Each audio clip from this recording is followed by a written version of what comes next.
Good evening and welcome to the Scales of Music podcast. I am Zach Tinsley and we are joined here also with Michael Alvis. Michael, how are you doing? Doing pretty good. Kind of upset about the snow we got after 70-degree weather. I was getting excited for. But other than that... You got snow today? Yeah, we got flurries today. I'm trying to stay optimistic. Oh, wow. Dude, it was like golf weather here. I wish. I was missing it. Yeah. Well, that's awesome, man. Well, hey, it's good to be back. Good to be back talking. We had a great conversation last time with Stereo Bella. I think, honestly, maybe my favorite episode that I've done so far outside of the frontman bracket. But we were suggested last time that we do a one with his dad, Marc Rogers Sr. And so that's who we have on today. And I tell you, I love punk pop, and I thought that whole thing was awesome. But I'm like a young boy again with what I'm reading here on Mr. Marc Rogers, man, and the music that he's put out. That 90s or late 80s country music is what I live for. And so just to kind of give everybody understanding of who this guy is, this is Marc Rogers Sr., co-owner of Last Day Productions USA. He's a Terre Haute, Indiana native. He's the former guitarist of Might Be a Little Dust on the Bottle's David Lee Murphy. And he has played with the likes of Skeeter Davis, David Lee Murphy, Little Jimmy Dickens, and Tommy Cash, with over 100 appearances on the world-famous Grand Ole Opry. Marc Rogers, how are you doing? Doing great. Thanks for having me, guys. Appreciate it. Like I said before, I'm super excited. That list of people that you've played with are all people that I think are awesome. I'm really excited for a Little Jimmy Dickens story. Maybe one that no one's ever heard of before. That's kind of what I'm here for. Sure. But first and foremost, man, why don't you just tell us a little bit about yourself, how you got started in music, and just give us the background. Yeah, I'll get a little background. I mean, I started playing guitar, at a really young age. I was 7 years old. My dad was a guitar player. He'd actually lived in Nashville, Tennessee, growing up there, and left there as a teenager to move to Indiana. But he was on a big radio show there on WMAK radio. He was kind of like a teenage country star, and his nickname was Sonny, and he started showing me guitar chords when I was around 7 years old, which, that was around 1965, 66, as just a really young kid. So I grew up kind of in Terre Haute, playing with all the great musicians in this area. Took lessons from Louis Popejoy, who was a great bluegrass musician here that taught here locally. He was a good friend of my dad's. And had a next-door neighbor, actually lived catty corner across from me, Paul Bays, who was in a great rock band called Goliath. And I learned a lot from Paul Bays. They were a big-time rock band, did a lot of big shows, and cut an album in the early 70s. So I had a lot of influence from people here locally in the Terre Haute area before I ever moved to Nashville. And then about 76, I graduated from high school, and I got the big call on an opportunity to go work with actually a gospel singer named Jake Hess. And Jake was already a legendary gospel singer. He had formed the Imperials Quartet, was in the Statesman Quartet, who were kind of like the Beatles of Southern gospel quartet music in the 50s. So he was starting a solo career and needed a guitar player. My cousin was a well-established guitar player in Nashville, and the bass player that was working with my cousin, Bruce Osmond, his name was Jerry Braswell. His wife was Jake Hess's daughter.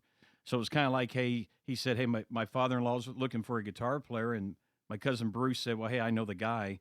He's young. He's only 18, but if he'll move down here, he would be your guy. So I got the call and moved to Nashville in 1976 and took that job with this legendary gospel singer. That got me to Nashville. Oh, that's awesome. Well, that is a very interesting, way to start, and obviously, growing up with a guy that was in Goliath, I mean, that is a big name. I mean, definitely, there's no doubt about that.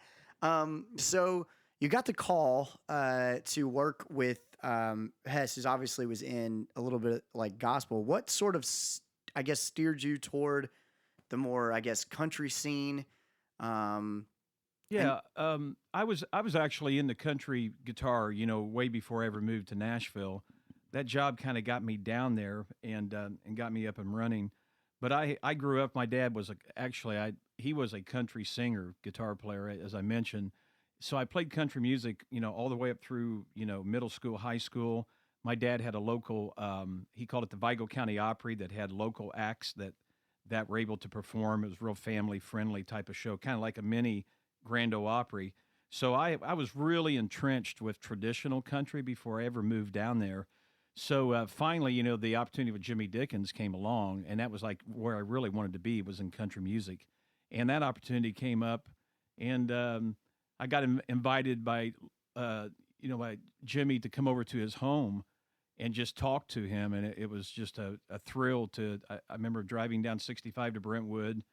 Here I am, 19 years old, and I know awesome. what a legend that Jimmy is, and I knew his music. As young as I was, I grew up, my dad used to sing a lot of his songs, like Bird of Paradise, Flap Your Nose, which was a million selling Yeah. novelty song, huge record for Dickens. So I kind of knew his music. I knew who he was, and I got to his house, and he started giving me kind of an overview of all the guitar players that he had that were all legendary people, from Thumbs Carlisle. Um, there was Spider Wilson, who was a Grand Ole Opry staff musician at the time, who ironically was my dad's friend when my dad was in Nashville in the 50s, Jimmy Spider Wilson.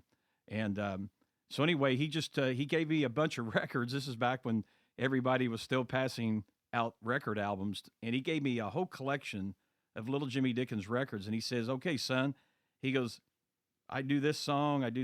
He says, but, just listen and try to learn as much of it as you can. And I took the records home. I had about 3 days to get ready to go on the first road trip. And I sat down and just really started digging into the signature hits that he had. Taking Old Cold Tater and Wait, Sleeping at the Foot of the Bed, all these big iconic records from the 50s. Yeah, that was the next thing I was going to ask you. Like, what was it like to play Old Cold Tater for the first time? Well, it was great. That was I knew I was, I'm in the presence of somebody who is a legend. He was a Grand Ole Opry member. We started playing the Grand Ole Opry. My first time ever playing on the Grand Ole Opry was with Jimmy Dickens. And that first road trip, stayed up all night trying to refresh the guitar parts, trying to remember everything. And the show went real well. And, a lot of these stories with these artists I worked for, including Dickens, are in the book that I just, completed, about a year ago. My youngest son, John, who's in Stereo Bella, who's a tremendous drummer, as you guys know. And also my other son, Marcus, guitar player, in Stereo Bella. Those two really helped me complete this memoir, this book. And it's got all kinds of great tales and stories of road trips, There is one great story in there. I'll tell you. You said you want to hear a little Jimmy Dickens story. I do. One of the very much. One of the funniest stories with Dickens. I'll tell you the quick version of it is we used to fish a lot, and we got very close as friends. When you're working for some artist, we just really hit it off, and we'd stay up late at nights on the tour bus. He'd tell me about hanging out with Hank Williams Sr. and all kinds of different stories and things. Well, we'd go fishing, And one time our bus broke down on the side of the highway, and we thought, oh boy, here we go. This is going to be a wait, And this bus was kind of a typical trip. We had problems with it quite often.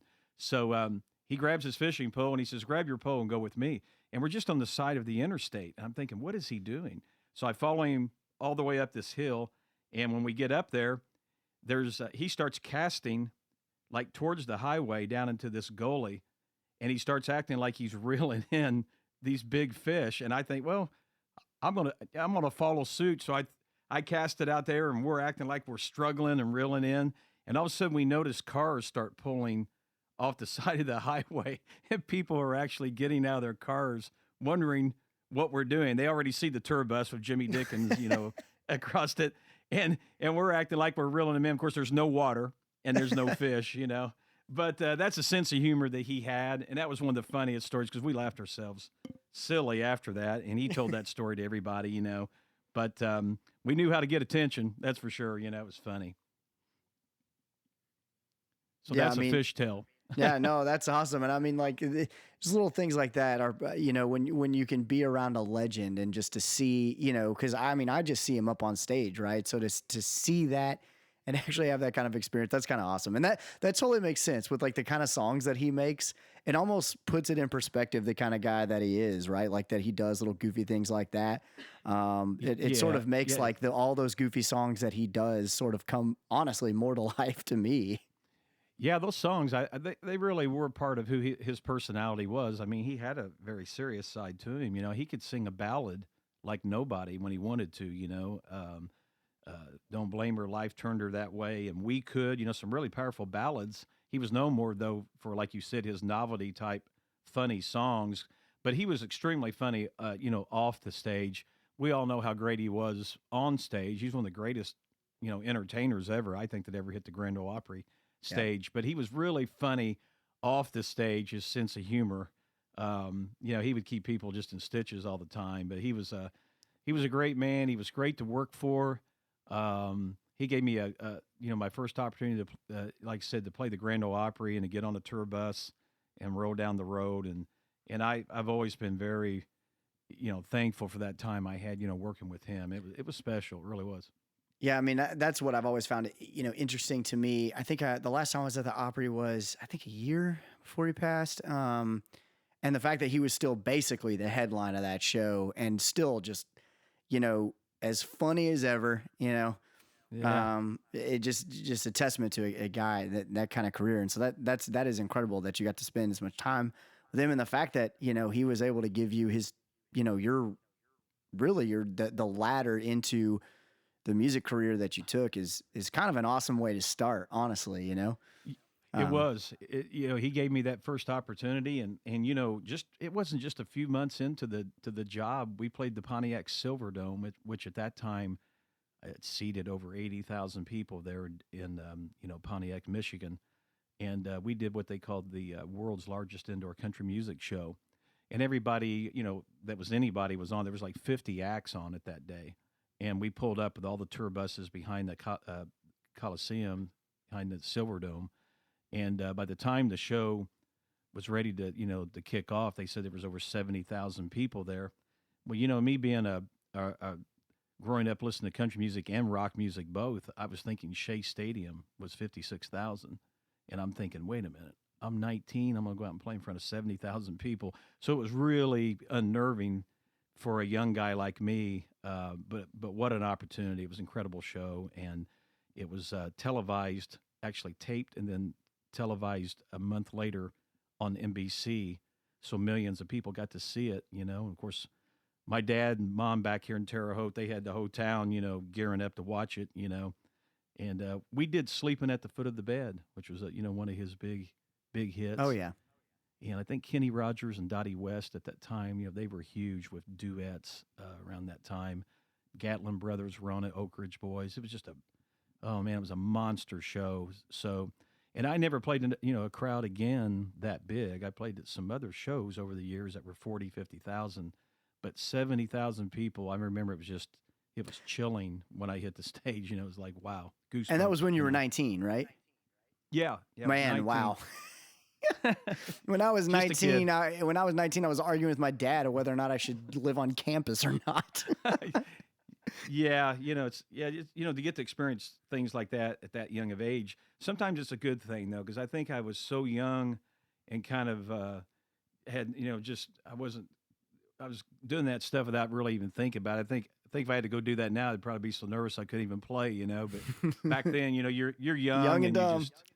Young and dumb, and you just get out there and do it, And but anyway, like I said, getting back to my book, by the way, if you don't mind me putting a little plug in. Oh no, that's why I didn't mention it in your intro, because I want you to kind of plug it and get people reading it. Yeah.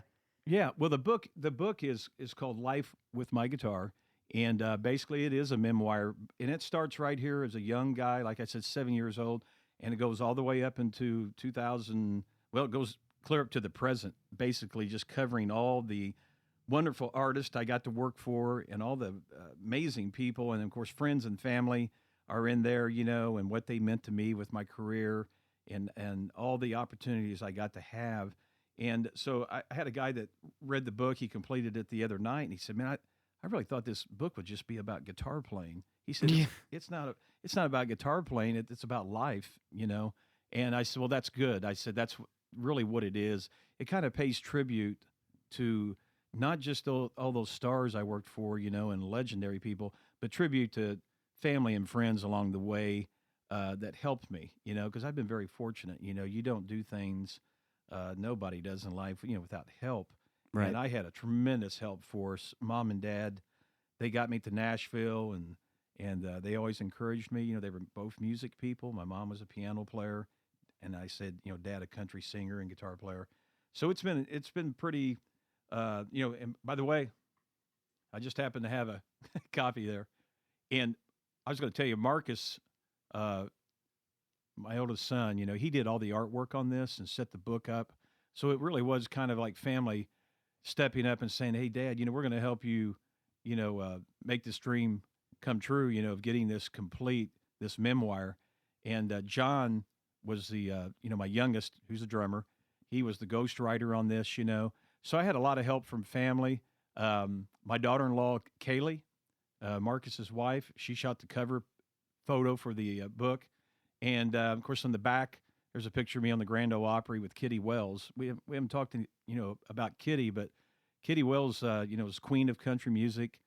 She was the first female artist to really have a #1 record and had a huge career, as we all know. Kind of, you know, Patsy Cline, Loretta were friends of Kitty's. So anyway, this book right here, you know, it's available in Terre Haute at a couple of places like Baszler's Market, a big market here in town, you know, store, grocery store. Rick's Smokehouse, great place to eat. He has the book available. And then also you can go to Marc Rogers Band, B-A-N-D, just band, Marc Rogers Band Facebook page. And there's a shop on there where if someone wanted to purchase the book, they could buy it online. I don't have it on Amazon or any other sites yet. That's forthcoming. But anyway, that's really proud of this book. And really, like I said, it's basically just a collection of stories about people along the way that the guitar led me to, that I had the privilege of, you know, of spending time with and getting to know. Yeah, that's awesome. I mean, once it is on Amazon, I'll make sure to get. I'm not in Indiana nearly as much to go pick it up locally, but I mean, I definitely want to support. You know. Thank you. I'm 40 minutes away. I can. All right, sounds good. There, there you go. There we go. You go. Yeah, I appreciate it. That's great. Absolutely. Yeah, that's awesome. And I mean, yeah, playing with Kitty Wells, and I actually think I missed her name whenever I was introducing you. Otherwise, I would have brought her up as well. So, you know, in terms of, and I know you've mapped out a lot of this in the book, so I don't want to go too much into it because we obviously want people to be able to read it. But in terms of like playing for the Grand Ole Opry, just give us a little bit like, because I don't really know, were you like somebody who was a regular there who played with multiple different bands, or were you touring with one person? Like, so what was it like with your kind of life within the Opry, and how maybe you got hooked up with David Lee Murphy and some of these others? Yeah, well, playing the Opry, basically, typically, if you're a touring musician, you know, and you're playing the road, they'll play the Opry. Different artists play it different, you know, amount of times. Dickens played the Opry quite a bit in the winter months, you know, when things were a little slow at the touring affairs and festivals. So I played the Opry a lot with him. And then in '79, I went to work with Skeeter Davis. And Skeeter really didn't tour a lot at that time. So you basically, sometimes you found yourself playing 5-6 times a weekend on the Grand Ole Opry. You played every spot. And so I found myself playing dozens and dozens of spots with Skeeter during that '79-'80 period, you know. And then getting to David Lee Murphy, which is in the you know, middle late '80s. I met David. There was a guitar player friend of mine. It was from Terre Haute, J.T. Cornfloss, who became a legendary guitar player. Ended up playing on 74 #1 records, and was ACM Guitarist of the Year in 2013 and 2020. Unfortunately, 2020 he was posthumously awarded. He passed away in October of 2020. But J.T. Cornfloss, just a phenomenal guitar player. In 1982, you know, he was graduating from high school. I'd been in Nashville a few years, and I got to basically take him to Nashville and kind of introduce him to people and get him going. And he ended up playing on everybody's records, from Alan Jackson to George Strait, Martina McBride, and he's from Terre Haute. So we stayed like, longtime friends and everything. And I was just thinking today, it was like 40 years ago that I actually, he walked up to me in a music store in Terre Haute and introduced himself when I was back from Nashville. So, but anyway, I met David Lee Murphy through JT. 1987, 88, JT was starting to play on a lot of recording demos for songwriters, and he introduced me to David Lee Murphy, and eventually me and JT both played guitar for David when he was just kind of up and playing bars and writing. He was writing for Charlie Daniels Publishing Company, and he was writing with Dobie Gray at the time. And Really? so Dobie Gray would come out where we were playing, which was really cool, But David, he didn't have a record deal at that time. He didn't get really going until the early 90s. And then, of course, Party Crowd came out, and then Dust on the Bottle. But strangely enough, oddly enough, in 2012, I decided I wanted to go back on the road. And it just so happens, JT told me, he said, David's looking for a guitar player. So I went out and did a few summers with David Lee Murphy, and got to play all those iconic songs. And then, of course, since I'd been around him in the 80s, he had written tons of number ones for other people. He wrote Big Green Tractor, Aldine, Anywhere with You, Jake Owen, You Gonna Kiss Me or Not, Thompson Square. It goes on and on. Living in Fast Forward, Kenny Chesney. So when we would do our show, when we do our show, we'd do like, practically, we'd do his 5 top 10s, and then we would move into like 15 number one songs he's written for these other superstar artists, So I would love to see the younger audience, because he would explain maybe kind of how the songs came to him. Like he said one night he was out on his tractor, Big Green Tractor, and he was just out there and the song kind of came to him, But Dave is a great songwriter, just a great artist, well respected, in Nashville. And but most importantly, he's just a great friend. And when I went back to work with him in 2012 and got on the tour bus that night, it's like we'd picked up where we'd left off years ago, and he was just same old down to earth, kind and nice human being that he is. Nice. That's interesting, because I didn't realize that was he wrote all those. I mean, you never really see and it's kind of unfortunate, because it was simpler whenever you had cassettes and CDs. You had a chance to look and read the book jacket. Nowadays, it's just like if you're just not catching up on it, you just see the title, and that's pretty much you have to it. dig a little harder these days to get credits, And back then, you're right, on a record album or cassette or even CDs, you could kind of see, oh, he wrote that. And now you got to really dig a little, almost have to be really looking for it to find out who's written what, Do you think a little bit of that has to do with the fact that there is sort of I guess in the industry these days, people want to, I guess, have this aura that they write all of their own music? I feel like there is a little bit of a criticism when people don't write their own stuff. I'm almost wondering if that might be the reason. Well, it could be. Maybe there's a little bit of that mystique of not really putting it out there that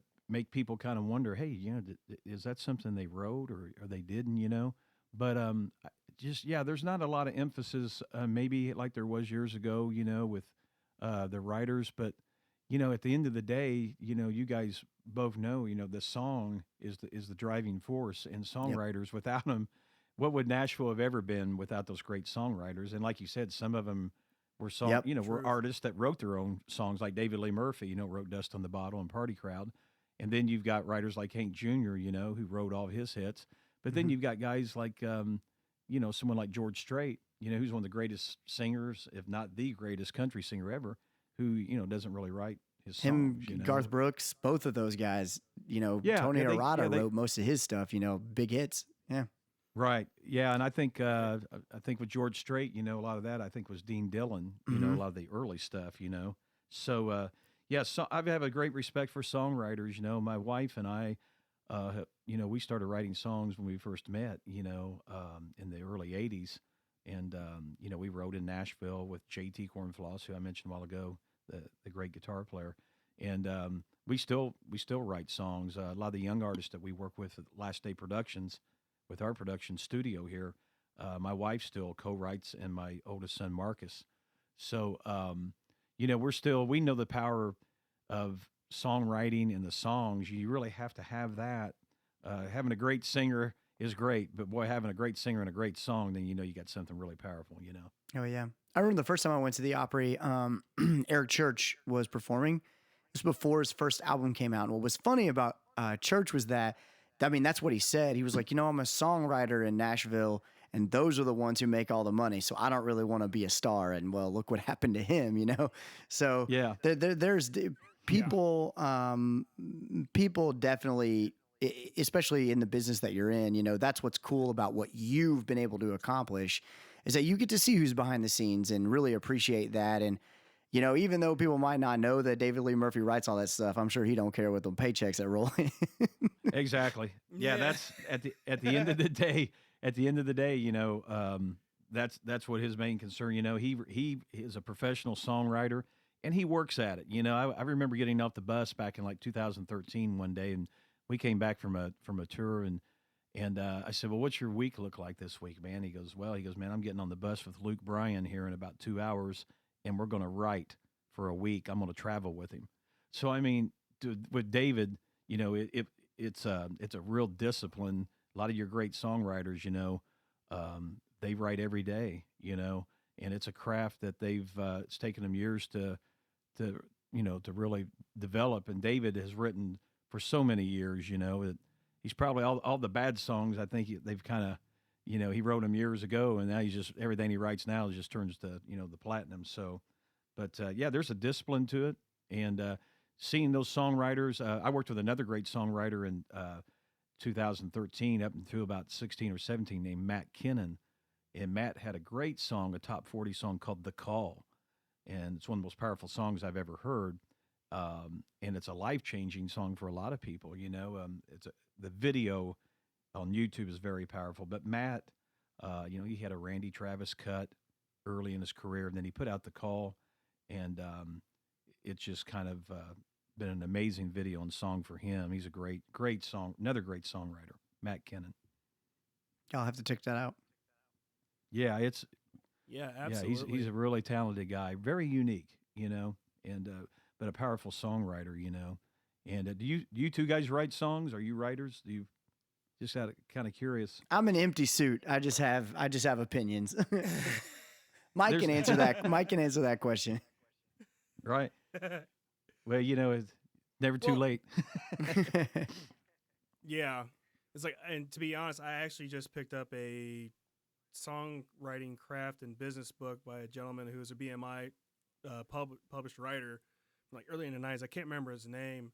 But me, I've kind of like, I enjoy all aspects of music when it comes from the production to the mixing to the vocals to personally my favorite, the performance of it. And songwriting is kind of something I've never really kind of quite grasped just yet, but I'm working on it. Well, you're doing the right thing, trying to get information that, because it's a craft, and I think the more you dig into it, and I think it really songwriting too. I think it's a lot of just doing it, just throwing yourself in, start writing ideas down, and just seeing kind of what you come up with. And it's also good to collaborate with others. If you got a songwriter that's a little more developed, and just try to get with them and see what you and another person. We do a lot of collaboration with. By the way, our production company, I do want to talk a little bit about it. It's Last Day Productions, as you guys know. We have a lot of songwriters, singer-songwriters that come in here with songs, and kind of what we do best. We have a little studio band. Our two sons, myself, and we have a guy named Adam Brown, incredible keyboard player, lives in Indianapolis. We basically are the studio band, and we take songwriters' songs, and we just basically produce them and try to help them develop and get that song to the point that they kind of envision it. And a lot of the stuff's really radio ready type sounding stuff, So we put our heart and soul into developing those songs, and we've been doing that for several years now, and we've had a lot of nice success. We've had a song I think that streamed over 3 million. We've had a video, I think on Facebook that had like over 700,000 views. So we've had a lot of regional and local artists that we've worked with, where we've kind of helped them. I kind of call Last Day Productions like a one-stop shop because we can offer writing collaboration with them, with my wife and Marcus, or even myself, and we can also do the recording and get it radio ready, where they have a great recording, and help them produce their song. And then we do video too. So it's basically, they can come here and we can kind of give them the whole thing. I love that idea, and I think it's amazing that places do that and art for that. Me, like, I'm trying to do just stick mostly like vocals, recording. I do voiceover every now and then, and like mixing and stuff like that, because that's what I love. The post production's what is like kind of my niche and my passion. Like, it gets really addicting Certainly. really quick. But speaking of addicting, I wanted to go back and kind of talk about the Opry real quick. What's it like gracing that stage? Because I mean, like me, I feed off crowd energy. I get goosebumps. Like I tunnel zone in, and it's just like you feed off of that energy. Like how is it just playing in such an iconic? Well, venue? it's basically, it's nothing like anything else you'll play. Like I told you, I played that one big show in Pontiac, 70,000 people. But my first night on the Opry, that was the most special time ever.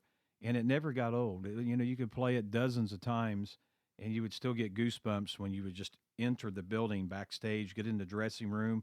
You'd see all these other stars and musicians, and you would sit there on the side of the stage in the wings and watch, people, come on. I remember the night Loretta Lynn came on, and Coal Miner's Daughter had just come out with Sissy Spacek, and she had Sissy out there with her singing, and then I remember the night that Stevie Wonder came on there, which was outside the box and performed. But then you remember, I think of all the big superstars I saw, from Millsap to Dolly, but when I would perform, when I would walk down that hallway with my guitar, I would always get a little nervous, and it was a good nervous though, and I knew it was special because I grew up with a dad who, went to the old Ryman and grew up with all those 50s and 60s Grand Ole Opry stars. And I knew what the Opry meant to him, how special it was. So it was special to me because I knew the history of it. And he made sure I kind of knew, that history. And I think young players these days, most of them that play the Opry, they know that history, and they'll know that years to come. The Grand Ole Opry is just, it's as they say, it is the greatest show on earth. It really is, Yeah, I mean, and like you said, there's just so many legends. I mean, the fact of the matter is you can go to different stages and be like, somebody may have played here, or maybe there was a big show, but when it comes to the Opry, like, Hank Williams Sr. was on that stage at one point. And that's what's so cool about the atmosphere. And I've been there a couple times. Is it doesn't matter if you're like one of the big stars or if you're just in the band playing. I mean, you're a part of it. And I think it's I'll be the first to say I think it's awesome that you yourself have such a we've talked about some of the great artists that you played with, but the fact that you were able to accomplish that and be the one on that stage is an incredible testament to yourself and to your ability as a guitarist. And I know you're being a little humble on this, but so I'll not be humble for you. Well, man, I appreciate that. Yeah, That's nice of you. To me, it's incredible. Like, I honestly, and I'm being totally honest with you. The whole time I'm talking to you, I'm like dumbfounded. I feel like I'm like literally talking to like the biggest rock star, honestly, maybe the biggest rock star I've ever had a conversation with in my life. You know what I mean? It's what you've accomplished in your career is incredible. And the fact that now you have this studio that you're doing this for them and really passing on that career path and laying that foundation for other people is just, a testament to yourself as an artist, man. And you should be proud of that. That's very nice. Thank you. I appreciate your kind words and everything. And really, the type of opportunities I had, and that's what makes the book to me so special is, none of it would have happened without the help of people along the way. And that's why I was, I wanted to write the book. Everybody, the first thing was like, well, I've always felt like anybody could write a book that's been a professional musician, but everybody, encounters different people and different stories. Everybody's story would be different, And so this was kind of like my tribute to the people along the way that I got to work for, to meet, and that were special to me. I was thinking the other day, three of the singers I worked for are in the Country Music Hall of Fame. We didn't talk about Jim Ed Brown, but Jim Ed Brown and Kitty Wells and Jimmy Dickens are both in the Country Music Hall of Fame, and Skeeter Davis surely will go in the next, probably within this decade, I would think for sure. Yeah, probably. And then, and then of course Jay Kess is in the Gospel Music Hall of Fame. So, those are legendary people. I think back now, it's a little bit surreal at times that I got to know those people, not just work for them, as a guitar player, but to know them personally and to know their family, and to be able to, I've got an emotional story in the book of Jimmy Dickens, revealing to me, tragic news. He was the guy that revealed it to me, a death in my family. So there's just those people, when you get to know them like I did, on a personal basis, that's a real privilege because they're wonderful people. And talking about Kitty Wells, we didn't talk much about Kitty, but Kitty's one of the most humble, kindest souls you could ever meet in your life. And to be with so much respect that she had from she basically paved the way for artists, Loretta and Tammy Wynette and, people like Patsy Cline, and of course they all knew each other, I remember Kitty sitting up at night telling me stories about hanging out with, with Patsy and everything. And that was always remarkable to me. Also Kitty's husband, Johnny Wright, who kind of ran the Kitty Wells family show. He was in a duet group called Johnny and Jack in the 50s. And they had several hit records, and he kind of put his career a little bit to the side to manage Kitty's career when they got married. But he sang the opening song of the movie Full Metal Jacket, Hello Vietnam. And that Hello Vietnam has him singing the opening of that huge movie, but it has Kitty singing harmony over him.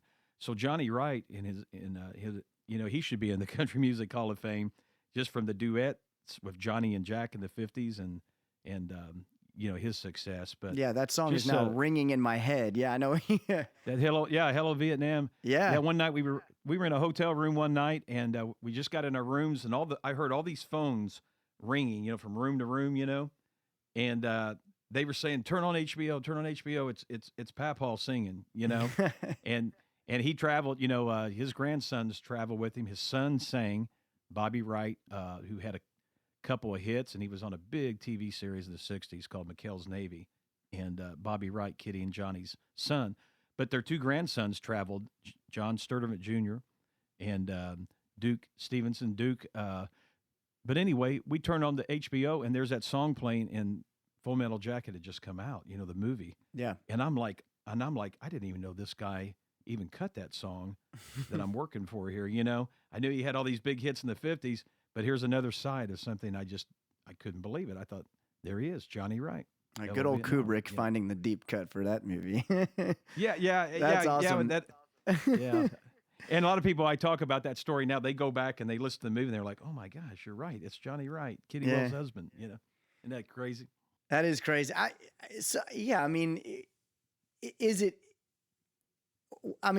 is it like whenever you're playing with somebody and when does that revelation come on where you're like, all right, I'm in the midst of like a real star? You know what I mean? Maybe like you said, you were around Loretta Lynn when she first came out with Coal Miner's Daughter.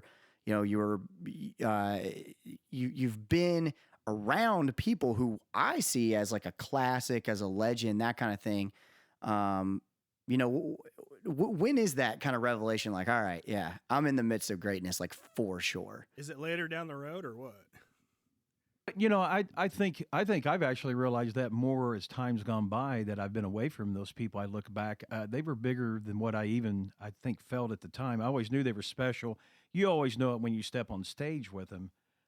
You feel that energy and everything from the fans, and of course there's people around you too. Like my father-in-law, he was a big Kitty Wells fan, and he got to go to a show and sit on the tour bus and talk with her when he was a kid. That was like who he idolized, was one of his all-time singers, was Kitty Wells.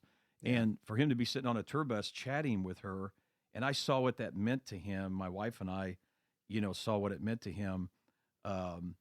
that's when, those are the moments you're like, wow, that's really cool. He was a kid, he idolized her, loved her, it was his favorite singer.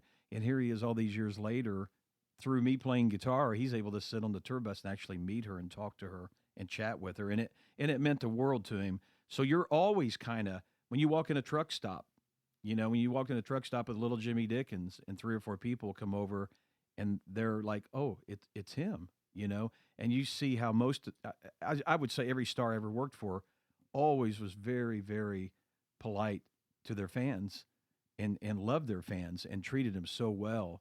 I never worked for anybody that wasn't that way.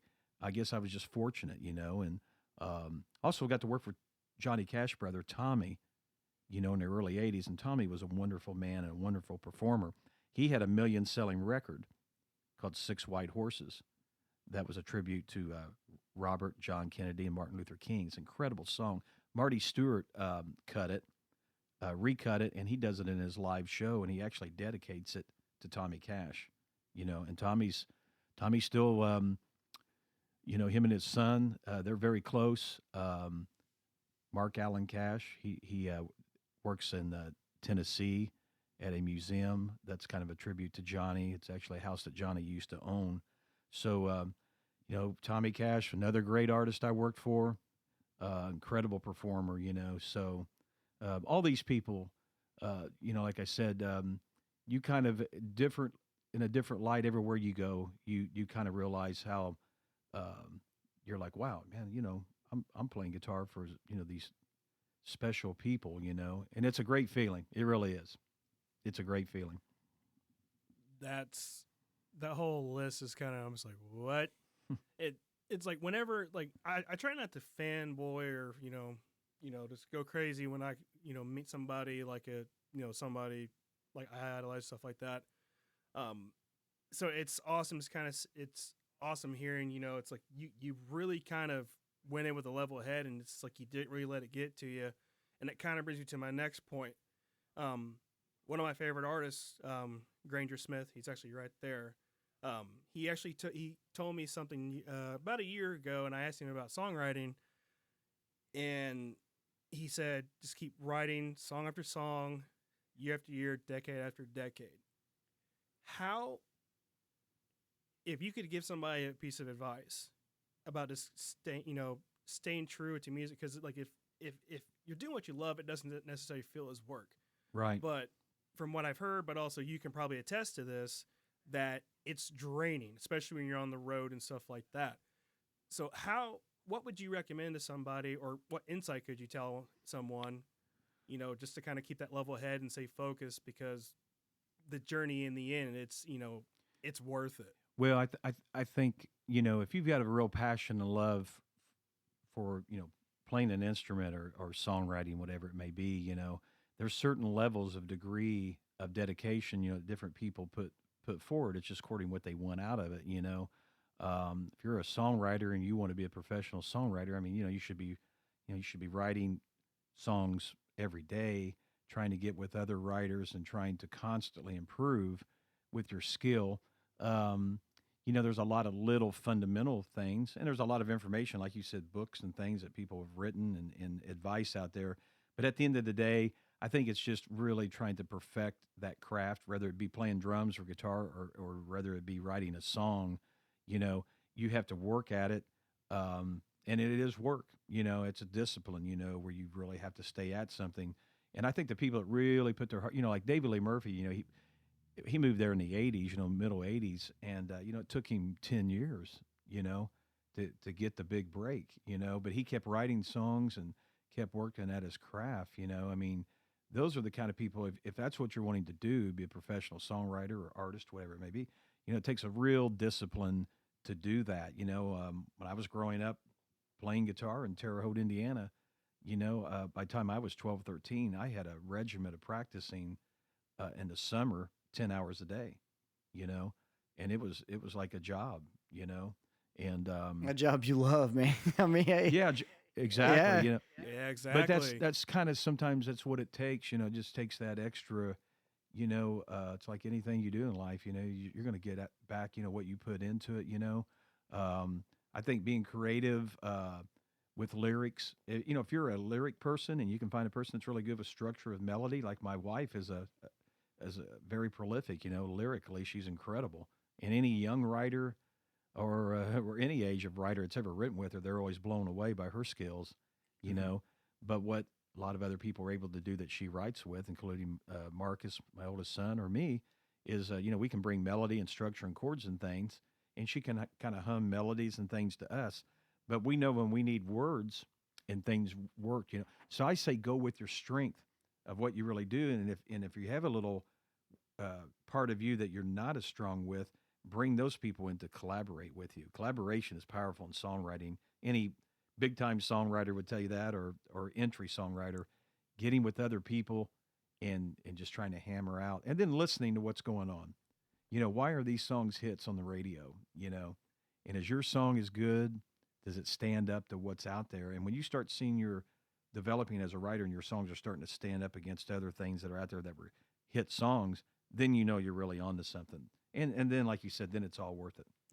Well, and that's where, as we kind of, finish out here, I sort of wanted to switch gears a little bit because, again, I know you've talked a lot about yourself, and obviously we want people to read your book. So, and it's all been great stuff. But what is I guess from your perspective, sort of the country industry like? Because I've been very critical myself, and again, I'm just like an empty suit. I listen to things and I'm basically like, here, this is what I like. This is what's pleasing to me, kind of thing. And I'm very biased towards certain styles of country music and that kind of thing. So Sure. I'm very critical of like today's kind of radio hit version of it. Right. But what do you see as, like, in terms of the industry in country? Do you think it's going in the correct direction? Or do you think like we really need to start leaning heavily on sort of this Americana, as they call it? Right. What sort of the vibe you're getting in terms of what you're seeing and from what you're helping record as well in the music you're Right. currently making? Well, I've kind of been through, 4 decades of this in several of those years, kind of more, in the inside, with different artists and writers in Nashville. And what I've always kind of seen is a certain thing starts going a certain way, and then something usually always comes back around the horn to kind of level it off and bring it back to more a realness, I guess, is what I want to say. Those Randy country Travis musics don't wear hats anymore. well, like Randy Travis in the early 80s, he kind of did that. A lot of things were getting really kind of out there, getting further and further away from, from really what we want to hear, some rootsy country type. And all of a sudden, here comes Randy Travis hitting the airwaves with 1982 and On the Other Hand and all those songs. And then it started going back. So I think what we're doing right now is I think we're going to see they've kind of brought in a lot of influences, from different genres into country music, and it's brought a lot of people that typically wouldn't maybe even given country music a chance. But what happens is eventually those you keep going down that road and you keep going further, and then eventually you need to come back. There's where like the Chris Stapleton, people like that come in, and they start to bring it back more to a rootsy, real thing, And I think we're going to see that kind of come about again. And it'll never be exactly the way it was before, but it always kind of evolves in these cycles. I've been in this long enough to see that, and there's still some great music out there. I mean, I was thinking about 5 More Minutes, that song. There's a great country song. Matter of fact, my buddy JT that we were talking about played on that song, Scotty McQuarrie, and so that's a great song. So there's still great music out there, Some of it's kind of gotten a little further and went a lot of people, but I always think that eventually it's going to come back and it's going to get really real again, and that's kind of the way country music has done through decades. It evolves, but it always come back to kind of with some traditional, type influences to it, But I grew up on the traditional music. You seem like you have a love for the more, traditional type stuff. Listen, And, I mean, I yeah, could listen to Waylon Jennings every yeah, day and be fine. right. I mean, Yeah. Well, eh, that music was real, man. I mean, it had, it had a real realness to it. Those voices, when you heard Waylon, you heard Johnny Cash, you heard George Jones, man. I mean, you knew within 2 seconds they were stylists. They were so unique with their voices, and the songs, uh, had a uniqueness to them too. So I think there's something about like in Christmas time too. You're playing all these. We had a Christmas music episode, and we were talking about all the jolly and everything, and then you listen to Pretty Paper, by Willie Nelson, and they're just so it's there. It's like you can just that's the thing that that has always brought me around to country music is, and rock and roll does this as well, but and I guess maybe it's just where I'm from, but it like slaps me in the chest when it's good. You know what I mean? Like when you hear Mama Tried for the first time, like how that doesn't bring you to your knees at some point if you love music is beyond me. And that's, That's the cool thing about country music, and like I said, there's still new country music coming out that has that story or has that realness about it that really puts emotion on you, and I think we're going to see more of that coming around, and maybe they're going to label it, a lot of it as Americana type music, but there's some great songwriters right now that are really, they don't care about a hit record, but they're writing great music, That's how I felt when I heard Feathered Indians by Tyler Childers, man. That was when I was like, all right, like exactly. We're still here. There's a song right there. Yeah, there's a song right there, and a lot of the Texas writers, they're kind of sticking to the roots, and I think whatever you're doing, it needs to be real believable, and there needs to be it needs to be real, and I think the audience picks up on that, and I think we're going to see more of that type of thing coming as we move forward here,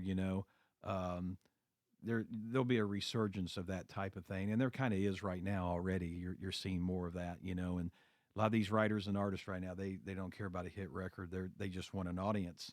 And there's some of them out there that haven't had a top 10 record that can draw 10,000 people to a show. So we know it works, and, but, like I said, I've seen, several decades of changes and everything. And it's always going to evolve. It's never going to stay exactly, I don't think we really want that to happen, maybe some people would, but the good thing is though, I have a lot of respect for young artists that show respect to where country music came from. That's why people like Vince Gill, Marty Stewart, those artists out of the 90s, they always paid a lot of respect to the history and to those people.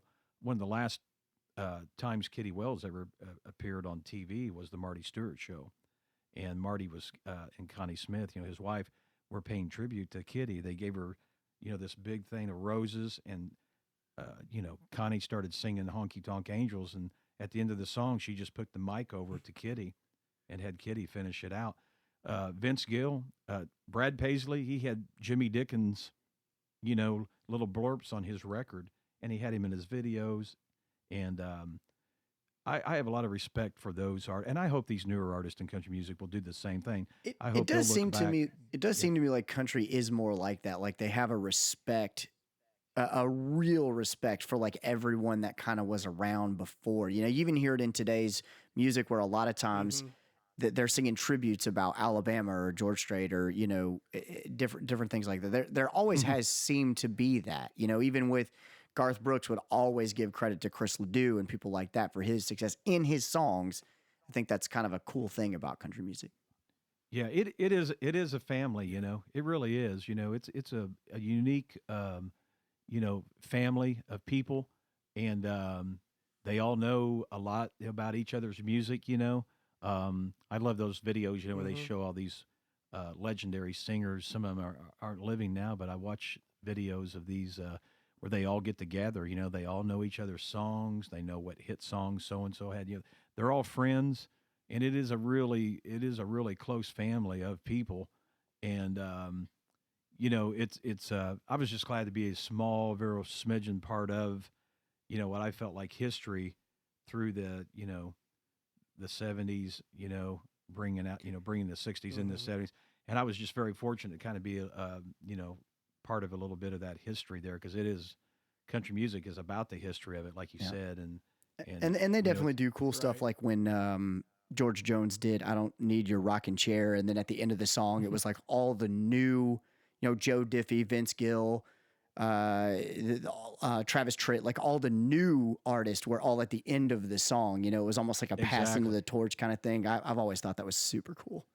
Yeah, I mean, who's going to fill those, those shoes? I mean, there's some great art. I mean, Garth Brooks came along, and he really brought just a tremendous audience to country music that we may never have had. Because he kind of put that big high energy Oh yeah. concert, kind of rock show live concert, but he still stayed true to the musical part of more of a traditional type sound, which was really cool. So he kind of brought both those worlds together, the rock show performance thing to more traditional country music. The fiddle's still up there, the steel guitar, and he was good for country music. I mean, he was, Garth Brooks. I mean, and I've got to see him perform a couple times, and just phenomenal what he did for country music. That's awesome. So, just one last question here, especially with you being a guitarist and just how pivotal that instrument has played a part within country music. I'm assuming you've played quite a few over the years. Do you have a certain one that you still currently play that you've had a long time that's your favorite? Or well, I've got. Do you have one? Yeah, I've got several guitars. I've played over the years. I mean, I'm a big Telecaster fan. I like, Fender Telecaster or a G&L. Mm-hmm. I like the Tele sound. That's kind of where the traditional '60s sounds came from. But there's still some things, on a Strat that, that lend themselves to country music at times. But overall, I'm kind of more of a when it comes to country music. I like to hear the Telecaster and that, as they say, the twang. And that's kind of where I feel like my heart is when it comes to playing. I actually, as a young man, was a big fan of thumb style and finger style, playing like Jerry Reed and Chet Atkins, and had a thumb pick on. So, I played a lot of hollow body guitars as a young man too, and it was a little different type thing, It sounds so cool. Bet they were heavy too. Yeah, I mean, country guitar awesome. is, country guitar now, you hear records, it's really pop, kind of rock, pop oriented, more like 70s rock sounds you hear, which is good, because a lot of great 70s guitar players and guitar type tones that they bring to country music. So, but I've kind of played all different type styles over the years and different types of guitars I've fallen in love with. And I've been very fortunate. I've got my oldest son who's a tremendous guitar player. And when we record, we kind of pass the guitar back and forth because there's things that he can cover that I'm not comfortable doing or can't do, and it's kind of vice versa. So we're kind of a fun little guitar team, when we're recording. It's like, oh, well, you do this better than me. Here, take the guitar, and it always ends up great, That's awesome. Nice. Well, for me, I only had one other thing. People always say that that you can have a great marriage if you can paint your house with your wife, but you seem to just make music with her. So, I mean, is that what's that like? Being on tour and spending all that time with your wife and your family. I mean, I know Marc Rogers Band. I know we haven't really talked much about your band, but is you and your son and like you said, your family.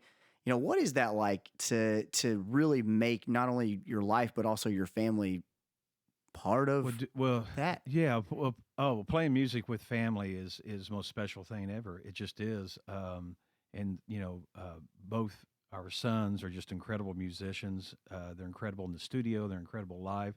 My daughter-in-law plays bass. She's in the rock band. I've heard she's very good. Yeah, she's incredible. She is amazing. Yeah, she sings great, and she's a great bassist and wonderful person. And of course, Barbie. Like I said, from a songwriting standpoint, she's always helped us tremendously with the development of songs, with people that come in and work in our studio, with our production team.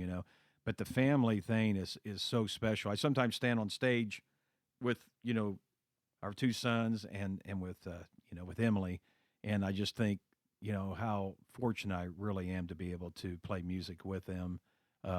Hopefully they have fun. They're rockers, but man, they play country music as well as you could play it anywhere. I mean, I could attest to that, and they're just really good, versatile musicians. And the family thing really makes it special. Really makes it special. That's awesome. That's Well, awesome. before we get off here, why don't you tell us a little bit about your band? If you're playing anywhere, just give us another plug, man. Again, where can we buy your book? Where can we find you? What's Sure. Go ahead and plug away. That's what we're here Yeah. for. Okay. Well, the book can be purchased on if you're on Facebook. You go to the Marc Rogers Band, and that's it's a shop that's on there. So you just go to our band page and hit shop, and the book's available there to purchase. Um, and also, if you're in Terre Haute area, if you're in this area or passing through Terre Haute, there's Baszler's Market has it, and there's a great barbecue restaurant on Wabash Avenue called Rick's Smokehouse that has the book available too. So you can buy it online, Marc Rogers Band, that shop that's on there, or get it at those two locations. We're going to be playing with the Marc Rogers Band, I believe it's April 9th at Show Me's in Terre Haute. It's a great live venue. Seats a lot of people, great food, great atmosphere. Got a nice stage.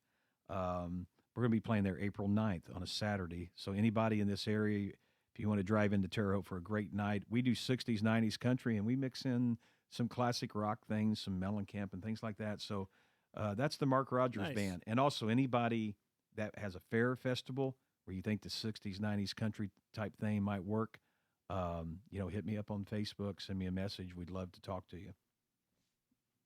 Well, that's awesome, man. Well, thank you again so much for coming on. I'm like a kid in a candy store right now talking to you, my friend. So 100%. this has been awesome.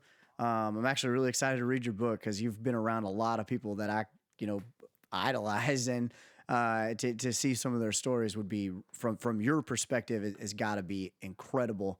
So I'll live vicariously through that for a few weeks while I read that. But thank you so much, man, for coming right. on. And I'll say again, thank you so much for what you've done to music and for me. So Thank you. Yeah, seriously, 100%. Now I'll make sure to get in touch and come visit that studio since I'm not too far away from the Yeah, hub, please so do. Give us I'd love to see what give you us guys a are bit, doing. man. We'd love to see you. Thanks for the opportunity, guys, to chat with you.